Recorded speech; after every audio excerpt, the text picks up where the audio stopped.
नमस्कार। आप देख रहे हैं लोकल 7 न्यूज। मैं हूं आपके साथ प्रिया। आज हम आपके लिए लेकर आए हैं आपके इलाके की बड़ी खबरें, एक्सक्लूसिव ग्राउंड रिपोर्ट्स और वो सारी बातें जो आपके लिए जानना बेहद जरूरी है। तो आइए नजर डालते हैं आज की इस खास खबर पर। भारतीय जनता पार्टी के प्रदेश अध्यक्ष मोहनलाल बडोली ने आज भाजपा के सेवा पखवाड़ा को लेकर भाजपा कार्यालय गीता कमल कुरुक्षेत्र में बैठक ली। सेवा पखवाड़ा कार्यक्रम को लेकर जरूरी दिशा निर्देश दिए हैं। भाजपा प्रदेश अध्यक्ष मोहनलाल बडोली ने कहा कि 17 सितंबर से लेकर 3 अक्टूबर तक भाजपा द्वारा सेवा पखवाड़ा चलाया जाएगा। उन्होंने कहा कि 17 सितंबर को देश के प्रधानमंत्री नरेंद्र मोदी 75 वर्ष के हो जाएंगे और इस अवसर पर 17 सितंबर से लेकर 3 अक्टूबर तक भाजपा ने सेवा पखवाड़ा चलाया है, जिसमें 12 कार्यक्रम किए जाएंगे, जिसको लेकर कार्यकर्ताओं की ड्यूटियां लगाई गई हैं। वहीं भाजपा प्रदेश अध्यक्ष मोहनलाल बडोली ने कांग्रेस पर निशाना साधते हुए कहा कि कांग्रेस पार्टी परिवारवाद में बटी हुई है।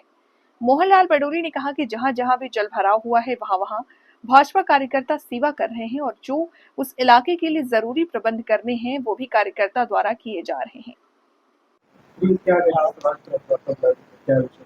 आज की प्रेस कॉन्फ्रेंस में सभी का पत्रकार बंधुओं का स्वागत है। मैं माननीय प्रदेश अध्यक्ष जी से आवेदन करूंगा कि वो अपने विषय में इस पत्रकार वार्ता में हमारे जिला के अध्यक्ष तेजेंद्र गोरडे जी और रविंद्र सांगवान जी और आप सभी पत्रकार साथियों का स्वागत, अभिनंदन। ये भारतीय जनता पार्टी का जो सेवा पखवाड़ा और देश के लोकप्रिय प्रधानमंत्री नरेंद्र मोदी जी का 17 सितंबर को 75 वर्ष पूरे करेंगे, 75वां जन्म दिवस है और इस 17 तारीख से लेके और 2 अक्टूबर को राष्ट्रपिता महात्मा गांधी जी की जयंती है और पूर्व प्रधानमंत्री लाल बहादुर शास्त्री जी की जयंती है और दशहरे का भी उसी दिन उत्सव है। तो 17 सितंबर से लेके 2 अक्टूबर तक एक सेवा का पखवाड़ा, जिसमें 12 प्रकार के कार्यक्रम भारतीय जनता पार्टी के रहने वाले हैं। उसमें 17 तारीख को हम सभी जगह जिला स्तर पर रक्तदान शिविर लगाने का काम करेंगे और रक्तदान शिविर के साथ साथ जो पार्टी का सेवाई संगठन है उसके माध्यम से फिर लगातार जो हमारे कार्यक्रम चलेंगे, एक पेड़ माँ के नाम, ज्यादा से ज्यादा पर्यावरण को ठीक करने के लिए, पर्यावरण की दृष्टि से ज्यादा से ज्यादा पेड़ देश में लगे। और मैं धन्यवाद करूंगा हरियाणा सरकार का, जिन्होंने 2 करोड़ 10 लाख पेड़ लगाने का इस समय जो अपना टारगेट लिया था, लगभग 2 करोड़ पेड़ लग चुके हैं, वो अपने टारगेट के नजदीक पहुंचे हैं। और भारतीय जनता पार्टी ने भी जो संकल्प लिया था कि प्रत्येक बूथ पर 30 पेड़ लगे और 20,629 बूथ है, तो 5 लाख से ज्यादा पेड़ भारतीय जनता पार्टी कार्यकर्ताओं ने लगाने का काम किया है। और अभी जब हमारे बूथ के कार्यक्रम चलेंगे, जो हमारे बूथ पर पेड़ नहीं लगे वहां भी उस संख्या को हम पूरा करने का काम करेंगे। और स्वच्छता अभियान पूरे देश में चले, पूरा एक पखवाड़ा चलेगा। उसमें पार्कों की, हॉस्पिटलों की, रेलवे स्टेशन की, महापुरुषों की तस्वीरें लगी हैं, स्वतंत्रता सेनानियों की तस्वीरें लगी हैं, शहीदों की तस्वीरें लगी हैं। उन सब पर स्वच्छता अभियान भारतीय जनता पार्टी के कार्यकर्ता, जिस बूथ के अंदर वो एरिया आता है, हॉस्पिटल है या गांव की गलियां हैं, उस बूथ के कार्यकर्ता ही वहाँ सेवा पखवाड़े में स्वच्छता अभियान चलाने का काम करेंगे।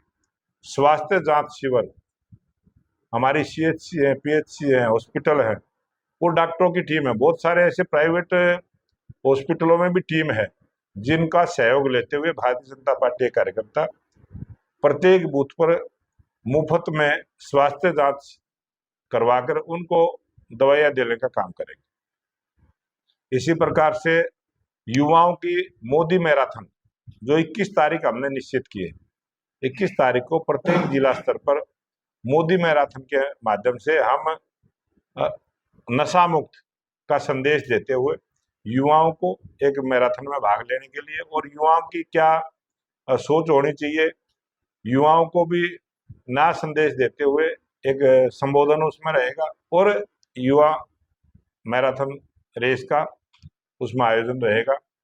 25 दिसंबर को हमारे पार्टी के वरिष्ठ नेता पंडित दीनदयाल उपाध्याय जी की जयंती का अवसर है।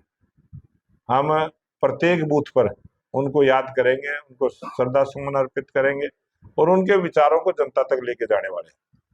ज्यादा से ज्यादा जो हमारे अंत्योदय की सरकार है, ये उन्हीं का विचार है और ये सरकार अंत्योदय की सरकार है। ये पंडित दीनदयाल उपाध्याय जी का दिया हुआ विचार है और उस पर काम करते हुए हम उसके बाद एक वरिष्ठ जन सम्मेलन, जो डॉक्टर है, इंजीनियर है, कोई एक्स सर्विसमैन है, इस प्रकार से जो प्रबुद्ध जन है, उनके सबके साथ भी बैठकर संगोष्ठी करने का एक कार्यक्रम बूथ स्तर पर, हमारा मंडल स्तर पर रहेगा।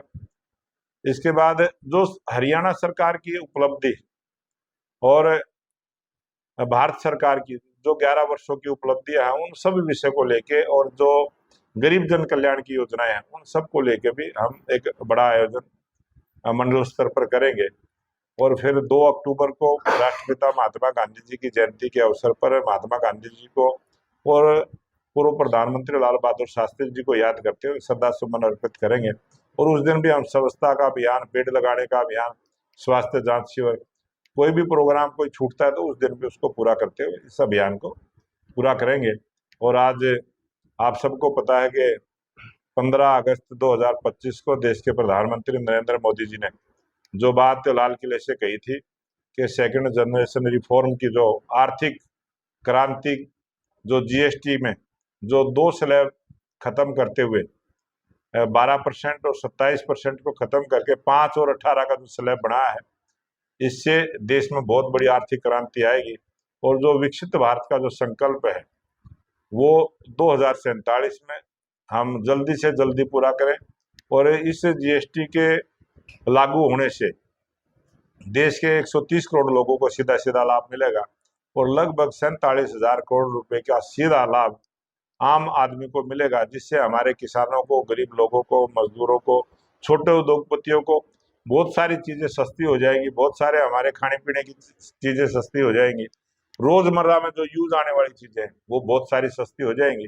और ये तोहफा पहला नवरात्रा जो 22 तारीख को आएगा, देश के प्रधानमंत्री नरेंद्र मोदी जी का और सीतारमण जी का मैं बहुत बहुत आभार और धन्यवाद करता हूं कि उन्होंने बहुत अच्छे जीएसटी की प्रणाली के माध्यम से देश को मजबूत करने के लिए, और जो आर्थिक दृष्टि से आज देश चौथे नंबर का देश है, इन्हीं स्कीमों के माध्यम से जिस प्रकार की जीएसटी की प्रणाली लागू की है, भारतवर्ष आर्थिक दृष्टि से तीसरे नंबर का देश बने।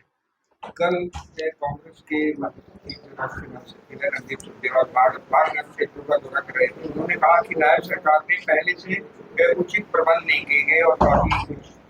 आप ऐसे जागरूक पत्रकार हैं और समाज के ऐसे लोग हैं कि आपका जो विचार है पूरी दुनिया में जाता है, पूरा देश देखता है। और आपने 2 साल पहले भी बाढ़ की स्थिति को देखा है, पिछले साल भी बाढ़ की स्थिति को देखा है। और जब से हमारे प्रदेश के मुख्यमंत्री नायब सिंह सैनी जी बने हैं, इन्होंने जो बात कही थी कि तीसरी बार हरियाणा में सरकार बनी है और 3 गुना गति के साथ विकास के काम हो, उसको फलीभूत करने का काम किया है, उसको सख्ताई से लागू करने का काम किया है। और हरियाणा प्रदेश में सभी नहरों की समय से पहले सफाई होना, सभी ड्रेनेज की सफाई होना, उसी का परिणाम है कि बहुत कम नुकसान हुआ है। पहली बार 36 वर्षों का रिकॉर्ड बारिश ने तोड़ा है। घग्गर नदी की बात कर लें, मारकंडा की बात कर लें या यमुना नदी की, 3 नदियां विशेषकर हरियाणा प्रदेश की जनता को प्रभावित करती है। और बहुत सारा जो नदियों के पास का हमारी फसलें थी, उनमें पानी घुसता है और फसलें खराब होती है। बहुत सारी आबादी जो हमारी नीचे उनके नजदीक बसी है, उनमें पानी घुसता है, जिससे घरों में काफी नुकसान होता है और बहुत सारी दिक्कतें आती है। पिछली जो बारिशें हुई हैं, जो 36 साल पहले जिस प्रकार की बारिश हुई थी, 36 वर्षों के बाद इतनी ज्यादा मात्रा में बारिश हुई है, उसके देखते हुए बहुत अच्छे इंतजाम सरकार ने किए। और हमारे मुख्यमंत्री जी निरंतर निगाह रखे हुए हैं, 24 घंटे अधिकारी सेवा में लगे हैं। और हरियाणा प्रदेश का सभी कार्यकर्ता, भारतीय जनता पार्टी के कार्यकर्ता अपने अपने क्षेत्र में रह के जनता की सेवा में लगे हैं। और मैं धन्यवाद करूंगा मुख्यमंत्री जी का, जिन्होंने जम्मू कश्मीर को 5 करोड़ की सहायता देने का काम किया, पंजाब सरकार को 5 करोड़ की सहायता देने का काम किया। और पंजाब और हिमाचल में निरंतर प्रत्येक जिले से, आपके जिले से भी राहत सामग्री की गाड़ी जरूर भेजने का काम हुआ। ये भारतीय जनता पार्टी के कार्यकर्ता लगातार सेवा संगठन के काम में लगे हैं और सेवा के कार्य में लगे हैं, और किसी भी प्रकार की परेशानी इस बाढ़ से किसी भी व्यक्ति को हुई है, उसके लिए सरकार ने जिस प्रकार से गांव वाइज पोर्टल खोलने का काम किया है और 15 तारीख तक पोर्टल खुला है। मैं निवेदन करूंगा आपके माध्यम से, जिसको भी कोई किसी भी प्रकार का नुकसान हुआ है अपने पोर्टल पर चढ़ाने का काम करे, सरकार उसको जल्दी से जल्दी राहत देने का काम करे।